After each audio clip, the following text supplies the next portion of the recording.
নতুন দিশা দেখাতে শুরু করেছে নন্দীগ্রাম 1 নম্বর ব্লকের মৎস্য বিভাগ। গঠন করা হয়েছে হোয়াটসঅ্যাপ গ্রুপও। এই আধুনিক চাষে প্রশিক্ষণের ব্যবস্থাও করেছে কাথি মৎস্য দপ্তর। 3 দিন ব্যাপী মাছ, চিংড়ি, কাঁকড়া চাষের প্রশিক্ষণ শিবির অনুষ্ঠিত হয়েছে পূর্ব মেদিনীপুর জেলার নন্দীগ্রাম 1 নম্বর ব্লকের সভাকক্ষে। মাছ, চিংড়ি, কাঁকড়া চাষে নন্দীগ্রাম 1 নম্বর ব্লক এক নতুন দিশা দেখাতে শুরু করেছে। মাছ, চিংড়ি চাষীদের উৎসাহিত করা হচ্ছে আধুনিক চাষে। প্রায় 500 চাষীদের নিয়ে হোয়াটসঅ্যাপ গ্রুপও গঠন করেছে নন্দীগ্রাম 1 নম্বর ব্লক মৎস্য বিভাগ। মাছ, চিংড়ি, কাঁকড়া চাষীদের নিয়ে গঠন করা হয়েছে মৎস্য গোষ্ঠী। আর এই মৎস্য গোষ্ঠীদের আধুনিক চাষে প্রশিক্ষণের ব্যবস্থা করেছে মৎস্য দপ্তর। নন্দীগ্রাম 1 নম্বর ব্লকের মৎস্য উৎপাদক গোষ্ঠীর প্রশিক্ষণে এলেন কেন্দ্রীয় মৎস্য গবেষণা কেন্দ্রের বিজ্ঞানী ডক্টর সঞ্জয় দাস। তিনি আধুনিক চাষের বিষয়টি তুলে ধরেন। প্রসঙ্গত উল্লেখ্য, 3 দিন ব্যাপী মাছ, চিংড়ি, কাঁকড়া চাষের প্রশিক্ষণ শিবির অনুষ্ঠিত হয়েছে পূর্ব মেদিনীপুর জেলার নন্দীগ্রাম 1 নম্বর ব্লকের সভাকক্ষে। মোট 2টি ব্যাচে 17টি মৎস্য উৎপাদক গোষ্ঠীর 4 জন করে সদস্যা এই প্রশিক্ষণ গ্রহণ করেন। প্রশিক্ষণ শিবিরে ছিলেন বিডিও সৌমেন বণিক, পঞ্চায়েত সমিতির সভাপতি শ্যামল কুমার সাহ, মৎস্য কর্মাধ্যক্ষ অসীমা দাস, পূর্ত কর্মাধ্যক্ষ স্বদেশ দাস ও ব্লকের মৎস্য চাষ সম্প্রসারণ আধিকারিক সুমন কুমার সাহ সহ অন্যান্য বিশিষ্টজন। ব্লকের মৎস্য চাষ সম্প্রসারণ আধিকারিক সুমন কুমার সাহ বলেন, প্রশিক্ষণে একদিকে যেমন নোনা জলে ভেমানি, চিংড়ি, কাঁকড়া চাষ, তেমনি মিষ্টি জলের রুই, কাতলা সহ অন্যান্য মাছের চাষের সাথে সাথে আরো বিভিন্ন বৈচিত্র্যময় মাছের আধুনিক চাষের ওপর গুরুত্ব আরোপ করা হয়েছে। প্রশিক্ষণে যেমন মৎস্য দপ্তরের আধিকারিকগণ প্রশিক্ষণ দিয়েছেন, তেমনি মৎস্য বিজ্ঞানীও চিংড়ির রোগের বিষয়ে আলোচনা করেছেন।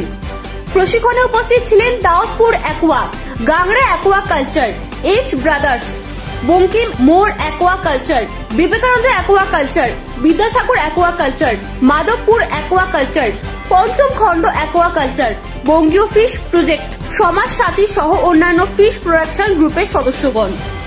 মাছ, চিংড়ি চাষী মুস্তাফিজুর রহমান, সেক্রেটারি মল্লিক, শঙ্কর দলপতি, কমলেন্দু বেরা, তুলসী চরণ দাস, দেবপ্রসাদ পানি, অজয় কুমার মণ্ডল, শেখ ইমাদুল, মেহেরাজ আলী খা সহ অন্যান্য চিংড়ি চাষীগণ।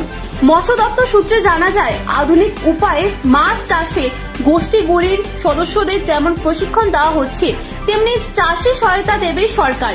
ইতিমধ্যে নন্দীগ্রাম 1 নম্বর ব্লকের 17টি মৎস্য উৎপাদক গোষ্ঠী গঠিত হয়েছে।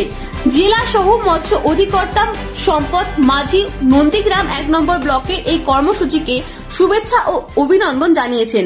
ব্লকে মাছ চাষের যে ক্ষেত্রগুলো রয়েছে, বেশিরভাগই রয়েছে নোনা জলে ভেনামি চিংড়ির চাষ, তার সাথে সাথে এখন আধুনিক কাঁকড়ার চাষ হচ্ছে। এছাড়া অন্যান্য মাছের চাষও মাছ চাষিরা করছেন। তো আমরা দপ্তর থেকে বেশি করে উদ্বুদ্ধ করছি এবং দপ্তরের যে প্রকল্প, তার মাধ্যমে আমরা মাছ চাষিদের একত্রিত করে 8 থেকে 20 জনের একটি দল গঠন করা হচ্ছে, যেখানে আমরা নন্দীগ্রাম 1 নম্বর ব্লকে প্রায় 17টি মৎস্য উৎপাদক গোষ্ঠী গঠন করতে পেরেছি ইতিমধ্যে।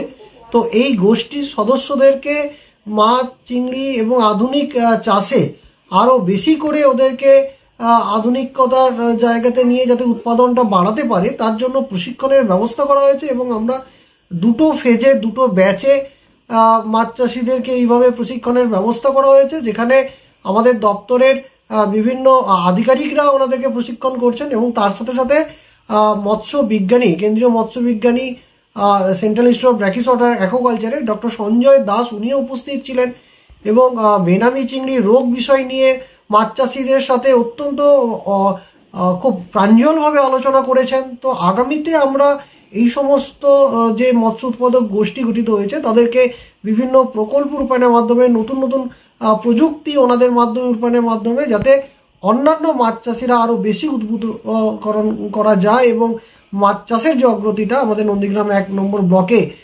তাদেরকে একত্রিত করে ও একই সাথে আমরা যদি করতে পারি, সেই উদ্যোগই গ্রহণ করা হয়েছে। এবং আমরা ইতিমধ্যে মাছ চাষিদেরকে নিয়ে একটি গ্রুপও করেছি, হোয়াটসঅ্যাপ গ্রুপ, যেখানে আমরা অত্যন্ত কম সময়ের মধ্যে কোনো মেসেজ, কোনো বার্তা ওনাদের কাছে পৌঁছে দিতে